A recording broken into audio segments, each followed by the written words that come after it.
Selamat pagi Bapak Ibu. Kita bertemu kembali dalam pembahasan soal-soal latihan PPG dalam jabatan tahun 2023. Selamat bagi Bapak Ibu yang sudah selesai melengkapi berkas untuk seleksi administrasi dan beberapa sudah menerima pengumuman telah lulus administrasi. Walaupun ada beberapa teman saya lihat salah paham. Memang benar ada yang tertulisnya dia selamat lulus seleksi akademik. Namun beberapa jam kemudian langsung diperbaiki oleh Dirjen GTK bahwa itu adalah lulus seleksi administrasi. Nah, jadi bagi Bapak Ibu yang sudah lulus seleksi administrasi maka harus mempersiapkan diri untuk mengikuti seleksi akademik atau pretest. Bagi Bapak Ibu yang sudah melengkapi untuk kategori B, semoga tidak ada masalah.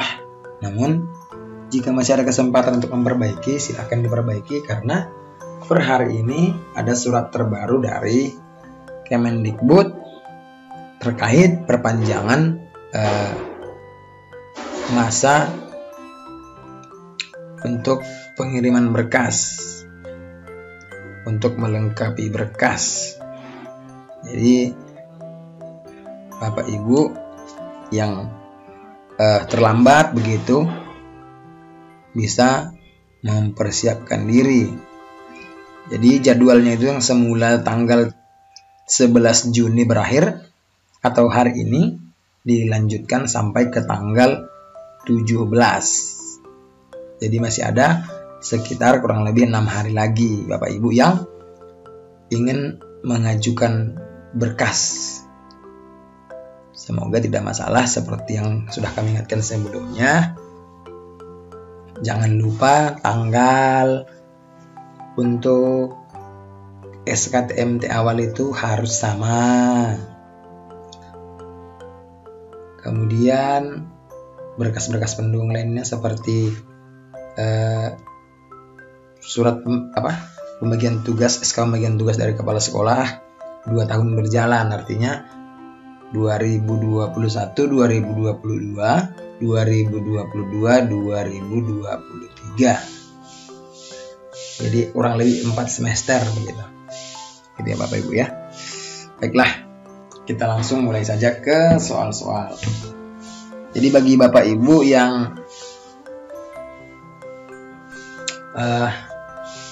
membutuhkan filenya ini, silahkan di komen atau ya mungkin di komen saja, nanti mungkin kita bisa buat grup aja biar lebih terperinci kebutuhan kita. Bagi Bapak Ibu yang berminat tentang atau berminat untuk memperoleh soft copy-nya ini gitu, atau filenya ini. Baik, kita mulai dari soal yang pertama. Seorang anak dengan kemampuan menggunakan kata secara efektif, baik lisan atau pendongeng, orator, penerjemah dan sebagainya, maupun tertulis atau tulisan dalam kurung sastrawan, penulis skenario, drama atau film, fonologi atau bunyi bahasa, semantik atau makna bahasa, dimensi pragmatik atau penggunaan praktis bahasa. Menurut Howard Gardner, anak tersebut mempunyai kecerdasan. Jadi di sini yang perlu Bapak Ibu ingat, langsung masuk ke kunci ke pilihan jawabannya saja.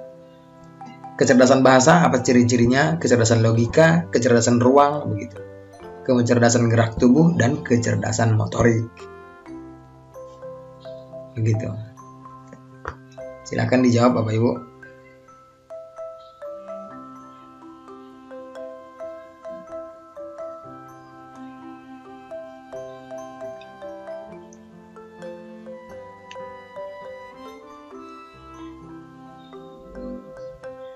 Ya, jawabannya adalah A. Kecerdasan bahasa, atau sering disebut dengan linguistic intelligence. Jadi kecerdasan bahasa ini merupakan salah satu dari 9 kecerdasan majemuk. Jadi ciri-cirinya seperti yang ada di soal ini. Mampu menggunakan kata secara efektif baik lisan maupun tulisan.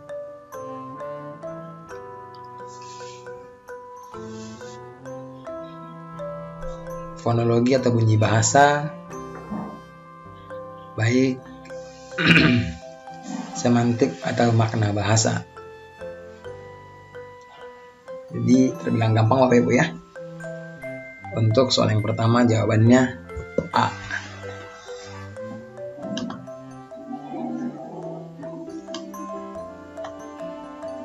Baik, kita lanjut ke soal yang berikutnya.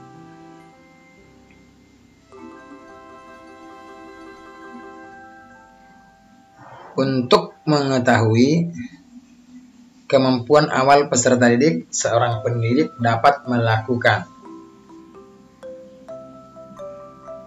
Ya, yang perlu kita ingat adalah mana bagian terpentingnya, mana kata kuncinya. Selalu Bapak Ibu saya ingatkan. Untuk mengetahui kemampuan awal peserta didik, seorang pendidik dapat melakukan. Berarti yang ditanya adalah mengetahui kemampuan awal peserta didik. Seorang pendidik dapat melakukan pengayaan materi. Ini biasanya di awal, ini di akhir. Ini juga di awal dan di akhir. Ini biasanya refleksi. Sebagian besar di akhir. Latar belakang. Ini juga di awal. Ini di awal. Yang post testnya di akhir. Namun mengetahui kemampuan berarti jawabannya adalah pre-test atau tes awal.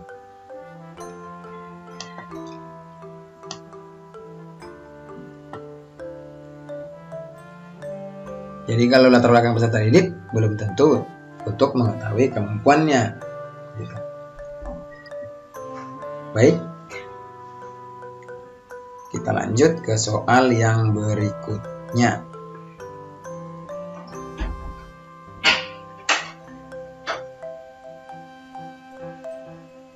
Dalam mengidentifikasi kasus kesulitan belajar dapat dilakukan dengan metode criterion reference yang bukan merupakan tahap metode.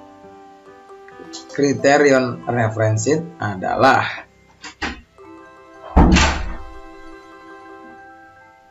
A. Menetapkan angka nilai kualitatif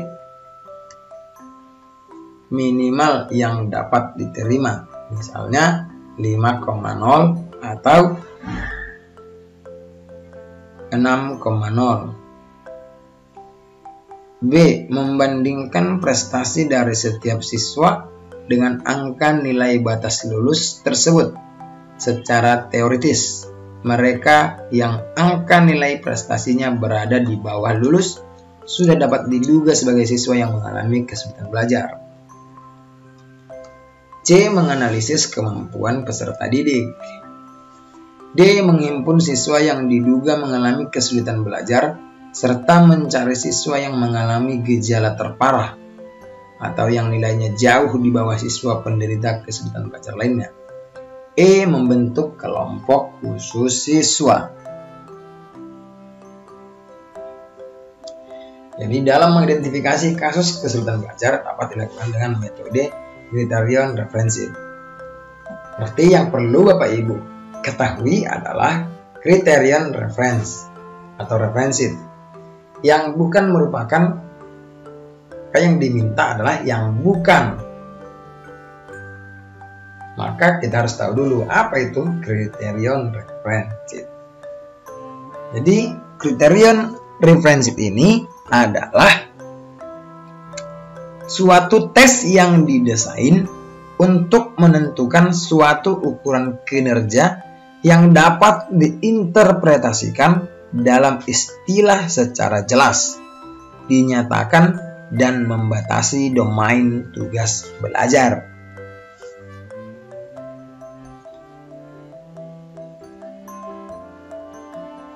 Jadi, itu artinya kriterion atau metode kriterion referensi. Silahkan dijawab Bapak Ibu.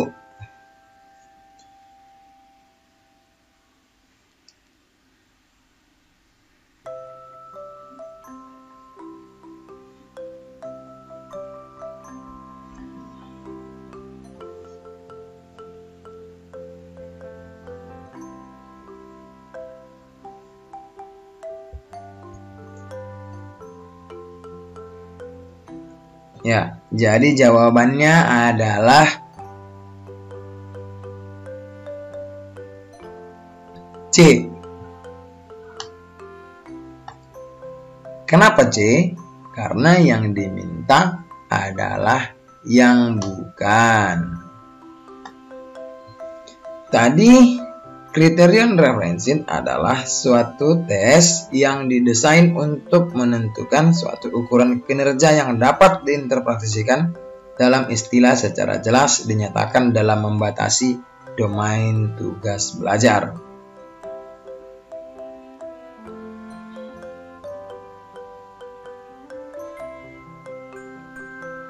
Artinya A, B, D, dan E itu termasuk dalam tahap metode kriterion reference. Baik, kita lanjut ke soal yang berikutnya.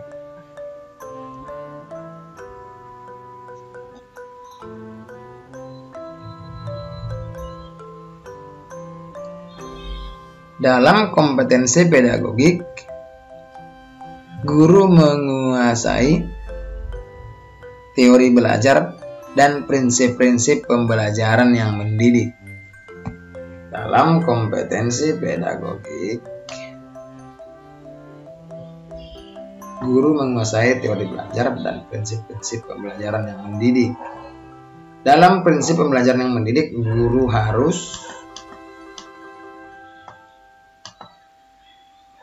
A. Melaksanakan proses pembelajaran sesuai jadwal. B. Menerapkan berbagai pendekatan, strategi, metode, dan teknik pembelajaran yang mendidik secara kreatif dalam mata pelajaran yang diampu. C. Menggunakan strategi pembelajaran. D. Hanya menggunakan teknik pembelajaran. E. Menggunakan strategi pembelajaran baru.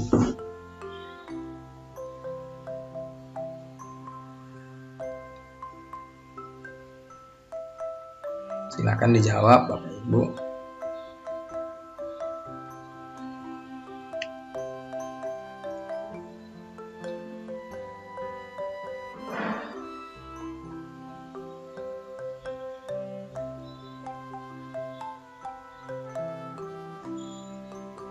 Baik, jawabannya adalah B.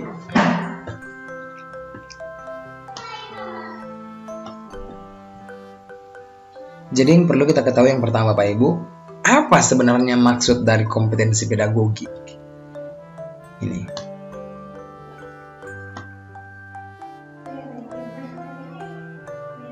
Pedagogik itu ilmu yang mempelajari tentang pendidikan, tentang profesi kita Bapak Ibu.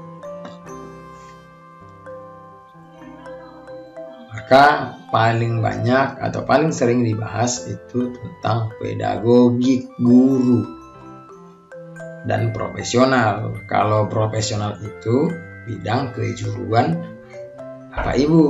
Jadi saya yakin kalau Bapak Ibu dalam bidang profesional, artinya disesuai pada jurusan Bapak Ibu, pasti bisa maksimal begitu. Karena itu memang sudah fokus pembelajaran kita begitu. Tapi kalau pedagogik ini rasanya tidak cukup mempelajarinya 4 tahun itu, kuliah itu, saking banyaknya. Baik dia semua bagaimana menghadapi murid, rekan guru, model belajar, metode pembelajaran, segala macam strategi pembelajaran, semuanya termasuk kompetensi pedagogik. Jadi dalam prinsip pembelajaran yang mendidik, guru harus tapi ingat dalam kompetensi pedagogik ya, dalam prinsip pembelajaran yang mendidik, guru harus menerapkan berbagai pendekatan, strategi, metode, dan teknik pembelajaran yang mendidik secara kreatif dalam mata pelajaran yang diampu. Itu dia. Kita lanjutkan ke soal yang berikutnya.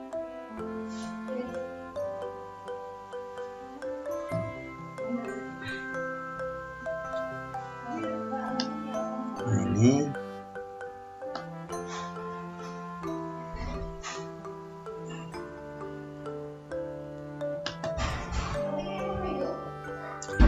salah satu unsur strategi pembelajaran adalah mengidentifikasi dan menetapkan spesifikasi dan kualifikasi hasil atau output dan sasaran atau target yang harus dicapai dengan mempertimbangkan aspirasi dan selera masyarakat yang memerlukannya.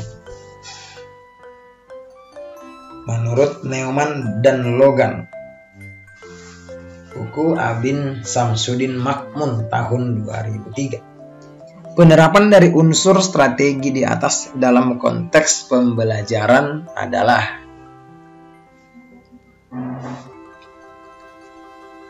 A. Menetapkan spesifikasi dan kualifikasi tujuan pembelajaran, yakni merubahan profil perilaku dan pribadi peserta didik.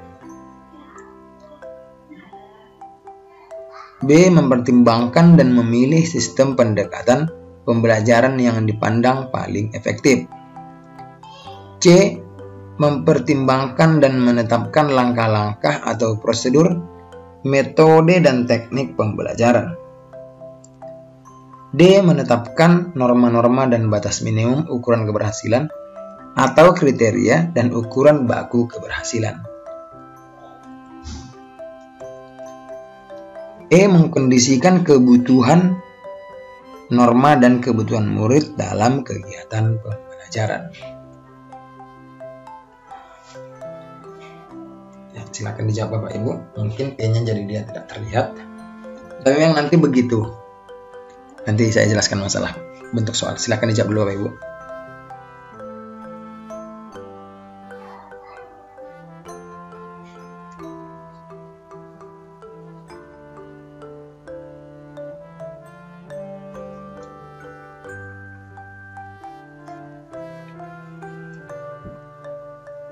Ya, jadi jawabannya adalah A.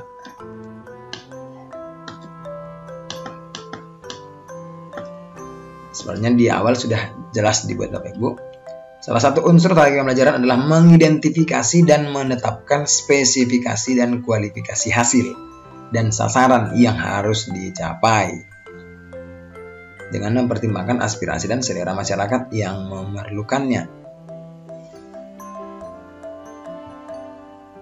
Jadi penerapan dari unsur strategi tersebut dalam pembelajaran adalah menetapkan spesifikasi dan kualifikasi tujuan pembelajaran, yakni perubahan profil perilaku dan pribadi peserta didik.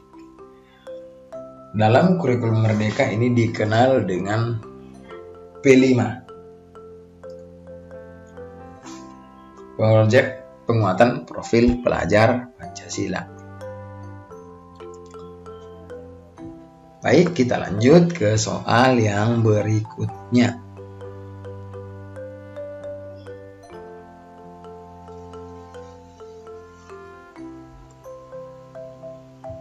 Yang ditekankan dalam strategi pembelajaran interaktif adalah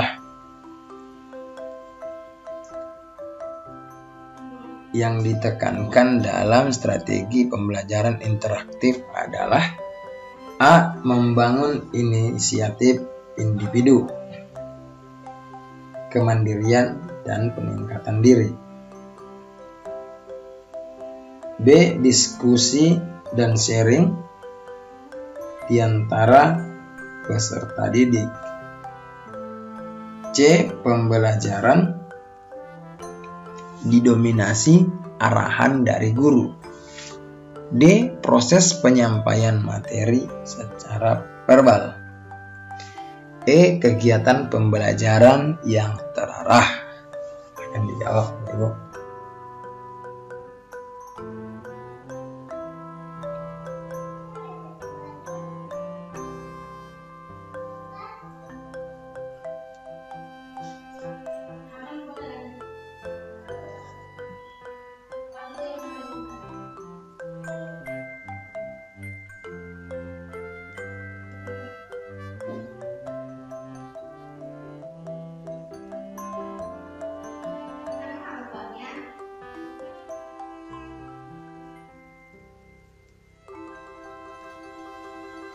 Ya, baik. Jawabannya adalah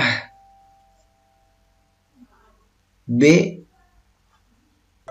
Diskusi dan sharing di antara peserta didik.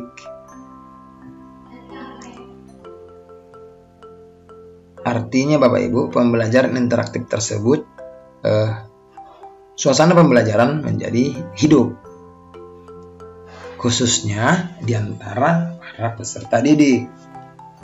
Jadi bukan hanya menerima pelajaran seperti pada masa-masa dahulu. Sebagian ada guru yang melakukan fokus pembelajaran yang berpusat pada guru begitu. Jadi tidak ada interaktif. Namun yang paling diharapkan adalah sesama peserta didik.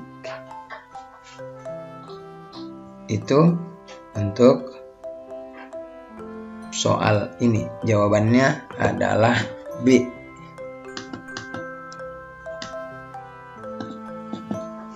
Baik, kita lanjutkan ke soal yang berikutnya. Pada kurikulum 2013, penyusunan kurikulum dimulai dengan menetapkan SKL berdasarkan kesiapan siswa, tujuan pendidikan nasional, dan kebutuhan. Setelah kompetensi ditetapkan, kemudian ditentukan kurikulumnya yang terdiri dari kerangka dasar kurikulum dan struktur kurikulum. Ada beberapa faktor yang harus dikembangkan, antara lain A. Tantangan internal dan eksternal. B. Responsibility. C. Reinforce. D. Enrich. Dan E. Disiplin. Silakan dijawab Bapak Ibu. Oh iya, perlu kami sampaikan, SKL itu adalah standar kompetensi lulusan berdasarkan kesiapan siswa. Silakan.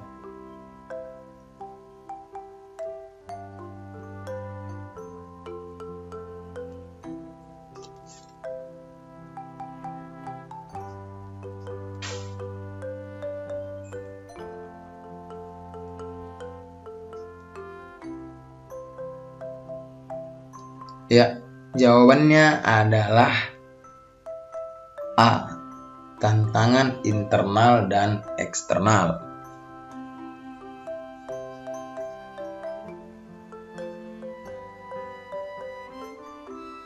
Jadi ini yang faktor yang perlu dikembangkan. Untuk soal ini jawabannya A. Tantangan internal dan eksternal. Oke Bapak Ibu, mungkin untuk kali ini itu saja materi kita. Semoga bermanfaat bagi Bapak Ibu. Tadi ada saya ingatkan, saya bahas tentang karena ada satu soal yang jumlahnya atau ukurannya sangat besar. Perlu kami sampaikan kepada Bapak Ibu, sering terjadi dalam menjawab soal pretest atau seleksi akademik PPG. Saking banyaknya soalnya Bapak Ibu, dia tidak sanggup satu layar laptop tersebut. Tidak sanggup satu layar laptop Bapak Ibu untuk membaca soalnya, sehingga harus digulir atas, gulir ke bawah, gulir ke atas, gulir ke bawah untuk membacanya agar tidak salah. Di situ yang juga sering memakan waktu Bapak Ibu. Padahal sama-sama kita ketahui soalnya 120, waktunya 150 menit. Itu sangat-sangat rasanya berlawanan, bersaing dengan waktu, bukan dengan sesama rekan pretest begitu. Dan satu lagi Bapak Ibu, kami tegaskan, upayakan pretest itu harus lulus. Harus. Walaupun sampai saat ini belum ada yang secara resmi baik LPTK maupun dari Irjen GTK atau Kemendikbud yang secara resmi menyebut sekian batasan, tidak. Namun yang pasti yang mampu menjawab soal itu yang lulus Bapak Ibu. Nah, jadi kalau Bapak Ibu dengan persiapan yang matang, banyak berlatih, dan yang paling penting juga berdoa kepada Tuhan Yang Maha Esa menurut agama dan kepercayaan masing-masing, semoga Bapak Ibu lulus pretest, kemudian mengikuti pendidikan. Jadi nanti Bapak Ibu dapat lebih yakin, lebih percaya diri untuk mengikuti pretest atau seleksi akademik dengan sudah banyak berlatih. Jadi semangat Bapak Ibu, jangan pernah menyia-nyiakan kesempatan yang diberikan. Sekarang kesempatan bagi Bapak Ibu untuk menunjukkan siapa Bapak Ibu sebenarnya. Bukan karena usia, baik yang tua atau yang muda. Tidak ada. Jika mau belajar, maka semua punya kesempatan yang sama. Oh iya Bapak Ibu, saya lulusan PPG tahun 2022 yang sejauh ini menurut saya tidak ada perubahan yang terlalu signifikan antara 2022 dan 2023. Konsepnya tidak berbeda jauh. Hampir sama saja sejauh ini yang saya ketahui. Jika ada menurut Bapak Ibu yang perbedaannya, yang sudah mengalami mungkin dari tahun lalu ke tahun ini, boleh disampaikan di kolom komentar juga. Itu saja Bapak Ibu untuk pagi hari ini, semoga bermanfaat bagi Bapak Ibu dan kita semuanya. Terima kasih, sampai jumpa.